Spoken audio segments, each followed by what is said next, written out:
ಪ್ರಿಯ ಸಹೋದರ ಸಹೋದರಿಯರೇ, ನಿಮ್ಮೆಲ್ಲರಿಗೆ ನನ್ನ ಹೃತ್ಪೂರ್ವಕವಾದ ವಂದನೆಗಳು. ಇವತ್ತಿನ ದಿವಸ ಈ ಮಾತು ಅಂದರೆ ಈ ವಾಕ್ಯವನ್ನು ಪ್ರಾರಂಭಿಸಲು ಕಾರಣವೇನೆಂದರೆ, ಪ್ರಾರ್ಥನೆ ಯಾವ ರೀತಿಯಲ್ಲಿ ಮಾಡಬೇಕು, ಹೇಗೆ ಮಾಡಬೇಕು, ಯಾವ ಸಮಯದಲ್ಲಿ ಮಾಡಬೇಕೆಂಬುದರ ಕುರಿತಾನು ನಾನು ಹೇಳ್ತೇನೆ. ಅದಕ್ಕೆ ಲಕ್ಷ್ಯವಿಟ್ಟು ಕೇಳಿ.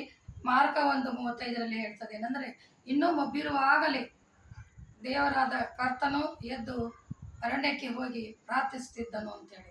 ಹೌದು ಸ್ವಾಮಿ, ಇನ್ನು ಮಬ್ಬಿರುವಾಗಲೇ ಯಾಕೆ ಹೇಳಬೇಕಂದ್ರೆ, ಯಾವ ಥರವಾದ ಲೌಕಿಕ ಸಮಸ್ಯೆಗಳು, ತೊಂದರೆಗಳು, ಶಬ್ದಗಳು ನಮ್ಮ ಕಿವಿಗೆ ಬೀಳದ ಹಾಗೆ ಪ್ರಾರ್ಥನೆ ಮಾಡುವ ಸಮಯ ಅಂದರೆ ನಸುಕಿನಲ್ಲಿ 3:30 6 ಗಂಟೆ ಒಳಗಾಗಿ ನಾವು ದೇವರನ್ನು ಪ್ರಾರ್ಥಿಸಬೇಕು. ಆ ಸಮಯದಲ್ಲಿ ಯಾವ ಥರವಾದ ಸಮಸ್ಯೆಗಳು ಅಂದರೆ ಲೌಕಿಕ ಅಡ್ಡಿ ಅಭ್ಯಂತರಗಳು ಇರಲಿಲ್ಲ. ಶಾಂತವಾದ ಸಮಯದಲ್ಲಿ ನಾವು ದೇವರನ್ನು ಸಂತೋಷವಾಗಿ ನಮ್ಮ ಕಷ್ಟ ದುಃಖಗಳು ಏನೇ ಇರಲಿ ಅವರ ತನ್ನ ಮುಂದೆ ಒಯ್ದುಕೊಳ್ಳಬೇಕು. ಅದೇ ರೀತಿಯಿಂದ ಲೋಕ 5:16 ಕೂಡ ಹೇಳ್ತದೆ, ಆತನಾದರೂ ಅರಣ್ಯ ಪ್ರದೇಶದಲ್ಲಿ ಹೋಗಿ ಪ್ರಾರ್ಥನೆ ಮಾಡಿದನು. ಪ್ರತಿಯೊಂದು ರೀತಿಯಲ್ಲಿ ದೇವರು ಪ್ರಾರ್ಥನೆ ಇದ್ದಾಗೆ ಹೇಳಿದ್ದಾರೆ. ಪ್ರಾರ್ಥನೆ ಅಡವಿ ಪ್ರದೇಶದಲ್ಲಿ ಯಾಕೆ ಹೋಗಿ ಮಾಡಿದ್ರೆ, ಏಕಾಂತವಾಗಿ ಪ್ರಾರ್ಥನೆ ಮಾಡಬೇಕು. ಚಾರತ್ಯ ಮಹಿಳೆ ಕೂಡ ಏಕಾಂತವಾಗಿ ಒಂದು ರೂಮಿನಲ್ಲೇ ಅಂದರೆ ಒಂದು ಚಿಕ್ಕ ಕೋಣೆಯಲ್ಲೇ ತನ್ನ ಮಗನನ್ನು ತೆಗೆದುಕೊಂಡು ಆ ರೂಮಲ್ಲಿ ಹೋಗಿ ಖಾಲಿ ಪಾತ್ರೆಗಳು ತೆಗೆದುಕೊಂಡು ದೇವರಿಗೆ ಪ್ರಾರ್ಥನೆ ಮಾಡಿ ಎಣ್ಣೆ ಹೊಯ್ದ ನಂತರ ಆ ಪಾತ್ರೆಗಳಲ್ಲಿ ತುಂಬುವಂತೆ ದೇವರ ಅದ್ಭುತ ಕಾರ್ಯವನ್ನು ಮಾಡಿದನು. ಆಕೆ ಪ್ರಾರ್ಥನೆಯನ್ನು ಕೇಳಿದನು. ಅದೇ ರೀತಿಯನ್ನು ನಾವು ಕೂಡ 4 ಗೋಡೆ ಮಧ್ಯದಲ್ಲಿ ಬಾಗಿಲು ಮುಚ್ಚಿಕೊಂಡು ದೇವರಿಗೆ ನಮ್ಮ ಕಷ್ಟಗಳನ್ನು ಹಂಚಿಕೊಳ್ಳಬೇಕು. ಮೂರನೇದಾಗಿ ಲೋಕ 6:12 ಹೇಳ್ತದೆ ಏನಂದರೆ, ಆ ದಿವಸಗಳಲ್ಲಿ ಕರ್ತನಾದ ಯೇಸು ಕ್ರಿಸ್ತನು ರಾತ್ರಿಯೆಲ್ಲ ಪ್ರಾರ್ಥಿಸಿದ್ದನು.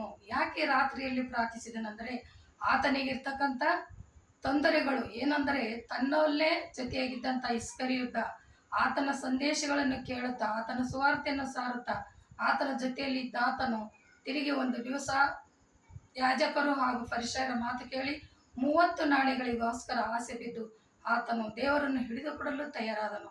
ಈ ವಿಷಯವಾಗಿ ತಂದೆಗೆ ತುಂಬ ದುಃಖವಾಗಿತ್ತು. ಅದರಂತೆ ಪ್ರಾರ್ಥನೆ ಮಾಡುವ ಸಮಯದಲ್ಲಿ ಆತನು ಕಣ್ಣೀರಿನಿಂದ ಪ್ರಾರ್ಥನೆ ಮಾಡಿದನು. ಆ ಪ್ರಾರ್ಥನೆ ಕಣ್ಣೀರು ಹೋಗಿ ರಕ್ತ ಸುರಿದಂತಾಯಿತು ಅಂತ ವಾಕ್ಯದಲ್ಲಿ ಹೇಳುತ್ತದೆ. ಯಾಕಂದರೆ ಆ ಕಡೆ ಗಳಿಗೆಯಲ್ಲಿ ಸ್ವಾಮಿಗೆ ಒಯ್ದು ಶಿಲ್ಬೆಗೆ ಏರಿಸ್ತಾರೆ ಅನ್ನೋದೆಲ್ಲವೂ ಆತನಿಗೆ ಗೊತ್ತಿತ್ತು. ಅದರಿಂದ ದೇವರಿಗೆ ಪ್ರಾರ್ಥನೆ ಮಾಡಲು ಹೋದ ಶಿಷ್ಯರು ಕೂಡ ಹೇಳ್ತಾನೆ, ಎಲ್ಲರೂ ಎಚ್ಚರವಾಗಿರ್ರಿ, ಪ್ರಾರ್ಥನೆ ಮಾಡಿರಿ ಅಂತ ಹೇಳಿ ಅವರು ಬೆಟ್ಟಕ್ಕೆ ಹೋಗಿ ಪ್ರಾರ್ಥನೆ ಮಾಡಿ ಬರುವಾಗಲೂ ಕೂಡ ಇನ್ನೂ ಅವರು ಮಲಗಿಕೊಂಡೇ ಇರ್ತಾರೆ. ಅದಕ್ಕಂತೆ ಆ ರೀತಿ ಸೋಮಾರಿಗಳಾಗಿರೋದೇ ನಾವು ಕರ್ತನಲ್ಲಿ. ಪ್ರಿಯರೇ, ನಿಮಗೆ ಹೇಳೋದೇನೆಂದರೆ, ಎಚ್ಚರವಾಗಿ ದೇವರೊಂದಿಗೆ ಪ್ರಾರ್ಥನೆ ಮಾಡಿ ನಮ್ಮ ಕಷ್ಟಗಳನ್ನು ಹಂಚಿಕೊಳ್ಳಬೇಕು.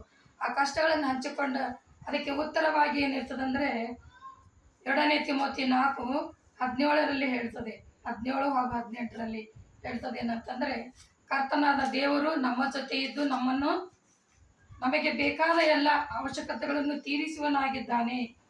ಅದೇನೆಂದರೆ, ಆತನು ಆ ಸಮಯದಲ್ಲಿ ಅಧಿಕಾರಿಗಳಿಗೆ ನಡೆಸುವ ಸಭೆಯಲ್ಲಿ ಹಿರಿಯರು ಅವರು ಎಲ್ಲರೂ ಸೇರಿ ಈ ವಿಷಯಗಳಲ್ಲಿ ಮಾತಾಡಿದರು. ದೇವರು ಕರ್ತನಾದ ಯೇಸು ಕ್ರಿಸ್ತನೇನು ಹೇಳ್ತಾನೆ ಅಂದರೆ, ನಾನು ನಿನ್ನ ಬಳಿಯಲ್ಲಿ ನಿಂತು ನಿನಗೆ ಬಲಪಡಿಸಿ ಅನ್ಯ ಜನರಿಗೆ ನನ್ನ ಸುವಾರ್ತೆಗಳನ್ನು ಸಾರುತ್ತೇನೆ.